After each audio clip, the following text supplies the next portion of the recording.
Hey guys, welcome to PHT Café. I am Edwin. And I'm Danny. Thanks for tuning in. We'll be talking about real estate.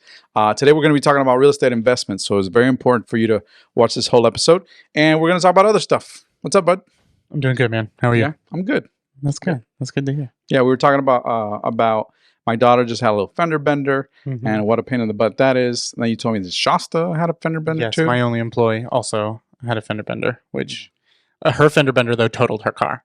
So, yeah, that didn't happen to Melody. That sucks. She's fine, though. She's fine. Yeah, Melody's good too. At the end of the day, it was her fault. So, what and also Melody's fault. So, if you're watching, you're not.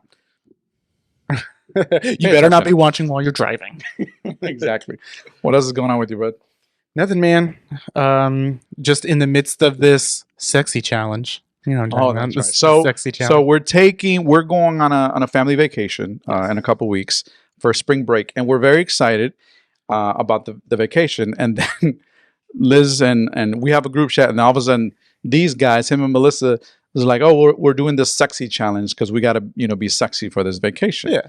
And they challenged us, so we're like, challenge accepted. Which just means we're just exercising a lot, so we don't look like garbage when we go on this vacation. That's it. Exactly. Which it doesn't matter because the only people in the house will be my brother, his girlfriend, and his kids. That's true. We're just gonna be looking sexy for each other, I guess. Yeah, my daughter, my wife, and my mother-in-law. So, but it's gonna be a good time. Yeah, it's a good way to motivate each other. We send each other pictures and stuff, and it's right on the beach too. We have a beautiful pool, so we want to feel, we want to feel sexy. And then all of a sudden, we're like sharing each other's progress. We're talking about, okay, I did this exercise. I've been running, which we can go into as well. Yeah, but then this guy, he sends a picture in a full gi, and I'm like, I thought it was like a joke or a costume or something. Yeah, what is happening? Yeah. What is happening? I started doing jujitsu. Yeah. We were talking about the reason I joined it was because I felt lonely. I work alone. I run this business alone. My wife is working all day. My daughter's in daycare. So I'm either working by myself or I'm at home by myself. So I was like, God, I need to join a club or something. I'm too social for this garbage. Yeah. So I started jujitsu because I've never done martial arts before. Yeah. And I've never been in more pain in my life. You just go and you get beat up and then you go home. And that's it. Yeah. So you go and throw some punches. Hopefully something happens. Yeah. You're receiving a lot of stuff. In the last 2 weeks, I've been choked out like 50 times. Just all sorts of different ways. We were talking about it, and I'm like, that's so outside of your comfort zone. Like, you're not outside my comfort zone. Like a fighter type of, I haven't been in a fight, in an actual fight, since 7th grade. And I lost the shit out of that fight. I felt like I was fighting 40 people. I was just fist coming everywhere. It was just the one dude. He was just beating my ass. So yeah, I've always been a good talker, so I can kind of weasel my way out of anything. I'll get things going, but then I'm like, just kidding, bye. But yeah, so it is completely out of my comfort zone. But you got to do things like that. Yeah, that's 35. Awesome. I thought it's great that you did step out a lot outside of your comfort zone, and also obviously the exercise aspect of it is good. You leave out there. I'm sure you sweat. You told me the other day you sweat more than you've ever sweated in your life. Yeah, and out of breath. Like you realize your endurance and all that is just not what you thought it would. Like I'll cycle for a while. Yeah. I don't really run because I have bad knees, but I'll cycle and I'll do 12 miles easy. It's not the same at all. I'm with a 250-pound man who's trying to beat me up. That sounds awful. Man. And he's succeeding so well every time. Yeah. He just that you'll start in different positions and stuff. And he's a black belt. So he's the one teaching me. So he doesn't have to put effort into anything. Mm-hmm. But he's also much bigger than me. So if he wants a break, he'll just put his weight down on me and stop moving. And I'm just like... I can't breathe. And he's catching his breath, and you're just dying under him. I'm dying under him, and yeah. It's interesting, straddling other people, and them sweating in your mouth. This is the first time that I've done all of these things in a completely non-sexual environment. It's just it sounds awful, but. It's fun. You think it's awful? It's great. Yeah, I'm gonna take you one of these days to an open mat so you could just see what's going on. Yeah, I just want to watch. Yeah, it's a lot of fun. I mean, you had me at sweat in my mouth. Jiu-jitsu is for me. Just a little drop. I was like, no. That is what I think it is. No, and then you have to say thank you afterwards. Oh my god! You get your ass kicked the whole, like, thank you. That's awesome. Well, I did boxing when I was younger, and you do get sweat obviously everywhere, but that whole just people straddling it's so crazy. Yeah, I can't imagine what it's like, but it's fine. I'm happy for you that you're doing something so different. So that's cool. And and it's helping again with this fitness challenge for you to get your heart. I told you, just wait. For the first time ever, I'm gonna beat your ass. One of these days. He's not. like in jiu-jitsu? No, I'm just going to come up behind. Straddle me. I have 2 older brothers, and I've never been able to beat them up. And one day I will. This is why I'm doing it. I'm just doing it so I can beat the both of you up. Okay. I'm going to get all the way to black belt so I can beat you up at the same time. Oh. We'll probably be in our 50s. Yeah. But it'll happen.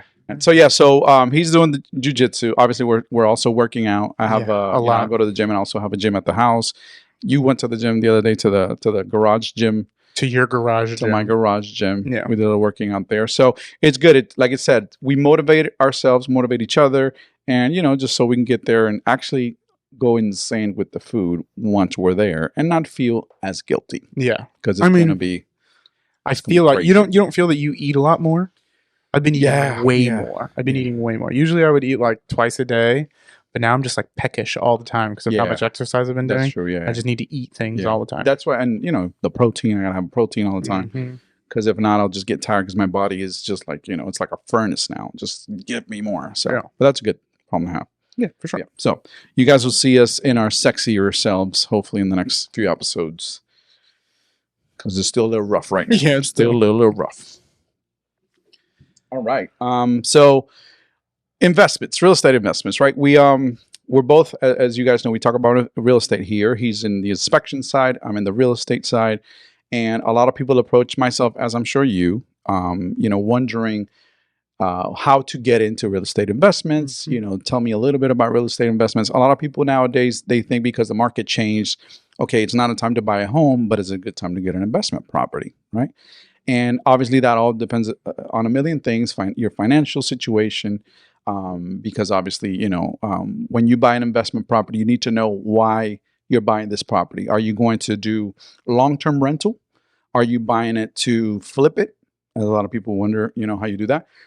Or like here in Central Florida, in Orlando, where obviously we're in a vacation hotspot, a lot of people buy properties to put them in, what they say, Airbnb or VRBO, the short-term rental market. And that's something that that here, again, in Orlando is very hot because, again, we have so many people that come here for short spurts of time, or they come here on vacation for a week, they come here for a long weekend, things like that. So that's a great investment opportunity if you're here in Orlando or thinking about investing here in Orlando. What have you, do you help investors, like in your side, in the inspection side, how can investors buy investment properties, take advantage of what you offer? It's pretty much the same thing. Like a lot of these investment properties, they're going to need insurance. So that at the very least, they'll need those insurance inspections to be able to get that policy. But honestly, they want to make sure, one, that the house is safe because there's a lot of liability in having people live in your house, right? Mm-hmm. And then 2, they want to make sure that they're not going to have to throw a ton of money into it, or at least get a better idea of how much money they're going to end up throwing into this to get it to where they want it to be, right? If we're talking somebody who's going to flip, obviously they're buying something that is going to be super messed up, and they're going to put money into it to flip it and get rid of it or rent it, whatever their desire is. But when it comes to a vacation home, it's a little different. Like they don't want it to be that messed up. They don't want to have to throw a ton of money into it. One, because the return on investment's a little slower. It can be much higher, as you know, because you're doing it daily instead of, monthly or yearly or just like that sale at the end. But it is a slower gain, so they definitely don't want at first to throw in a ton of money on these things. Of course, yeah. So that's kind of the difference. When I get a vacation home inspection, I'm like, it's going to be easy. It's not always. The other day I did one. It was like a condo-ish type property over by Universal. And when you walk in, it was beautifully decorated. It looks so nice. It was good to go. But I have a thermal camera that allows me to see moisture through walls. So I found it's like a superpower. Yeah, it's like I found wild leaks. Really? Yeah, in their shower. And then you were able to find, oh man, they called me a week later after giving them the report. They were like, yeah, we decided to go with it anyway, even though we knew they had that leak. It's like, man, we pulled up those floors. There's mold everywhere inside that place. I mean, they knew that the water was there, so this was something they were kind of anticipating, but okay. Yeah. So it can go sideways for them. But for the most part, if somebody is renting it out as a short term for vacation and stuff, they usually take care of it for the most part. Yeah. But also you have, I can imagine some inspections can get a little crazy because you do have, for example, if you buy a house for yourself, you know, obviously that home is going to be taken care of while you as the owner live in it. Mm-hmm. But if you're buying a vacation home, the people that come in, I mean, you're having all kinds of people come in and out of that traffic property. is crazy. Yeah. Some folks, you know, they take care of it like their own home. But some folks, when they're on vacation, they go wild, right? Like they don't care. They'll leave stuff running, or you know, obviously they don't clean up as much and stuff like that. So the wear and tear on some of these homes could be extensive compared to a regular single family home where there's a family that is taking care of the property, right? So you're getting in there and you might get like stuff like that, you know, just kind of water everywhere because the maintenance is not the same. Yeah. So the maintenance, I feel like for those is a lot more cosmetic, right? Like they want it to look nice. So you're pretty, right. Yeah. So they're not necessarily going to replace the roof anytime soon. Yeah. But if there's a stain on the ceiling, they'll probably paint it, right? So in that sense, it could be a little more difficult to find things for us, which is why I have tools like the thermal camera and moisture meters and things like that. Right. So to kind of look past their disguising of whatever the issue is, which they do pretty often. Yeah, they do. That's crazy. So again, if you're thinking about purchasing an investment property here in Orlando for short term, there are many companies, right? I don't offer the services like the property management services, but there are companies that offer, for example, they'll find you the tenant, right? They'll find you they'll put it in a system that they can pretty much guarantee you how much vacancy is going to have throughout the year. So you can kind of project to have a pretty good projection as to what your income is going to be, you know, based on the rates and things like that. And this market, Orlando, because of all the theme parks and all the reasons that people come here to vacation, it's pretty much a year-round market where you're going to get tenants. Obviously, you got your summers, which are the crazy times where you're spending. I mean, there's Airbnbs here in Orlando that they can be like $500 to $1,000 a night, right? But again, they're very pretty. Like you said, they're very decorated, beautifully decorated. Yeah. They have Disney themed rooms, Star Wars themed rooms, and things like that to, you know, help the experience. And I believe, and we're getting an Airbnb, funny enough, for our vacation that we spoke about. I believe it's especially if you're going with family, it's a much better experience, right? Because you feel like you have your home away from home. And you can kind of kick back and relax. We all wanted to be under the same roof and stuff, like how we vacationed when we were kids. Like, you know, I finally have a child to participate. I used to just be the weird uncle on the couch that was just like around. And now, you know, I get one of the rooms because I have a room. He has a baby. I get a room. So I also have money. I guess that helps. Yeah, that does. I have money now too. I guess you can chip in. You don't sleep in the corner. You sleep in your room, so you chip in, but you can afford it. So this is a great area to be able to buy a short-term property because of that. We have a great market for it.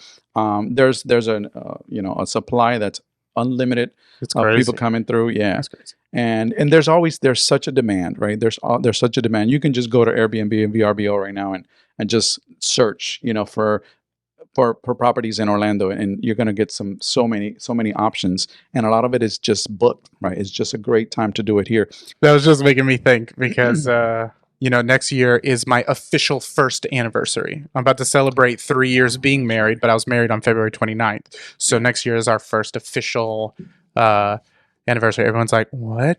You got married 3 weeks before COVID destroyed the world? Yes, 3 weeks before I got fired. Yeah, you did. So we're looking at something like that, but we can't afford one of these big ass houses. So we're looking in like Nicaragua. That's right. We found an 8,000 square foot mansion with like a staff and a chef and everything, and it's like $700 a night.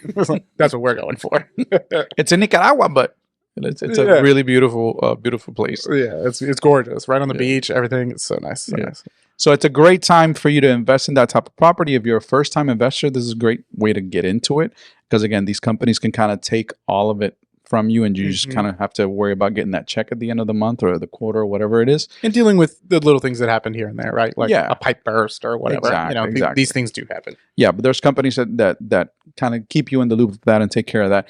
And at the end of the day, it is an investment property. So you can, if you try it out for a year, 2 years, 3 years, and it's not for you, you can take your earnings, your money, and you can invest in something else, right? Real estate is great that way. And most multimillionaires became investing in real estate. So if you want to be a millionaire, maybe try investing in real estate. Just saying. Over here, do it over here. So if you're thinking about buying one of these properties, call me up or follow me and wherever Rich puts the Instagram account, or contact Cosmos if you want an inspection into one of these properties, and make sure to like and subscribe. Right? Yeah. Why? Otherwise, an angel loses its wings. Is that what happens? Yeah, every time you don't do it. There's a lot of angels dead because of this podcast. Almost no angels have wings, guys. Let's get some goddamn wings. Get on that. All right, guys, stay tuned next time for our next episode of PHT Café. Thanks for tuning in. Follow, like, subscribe, and hit the little bell.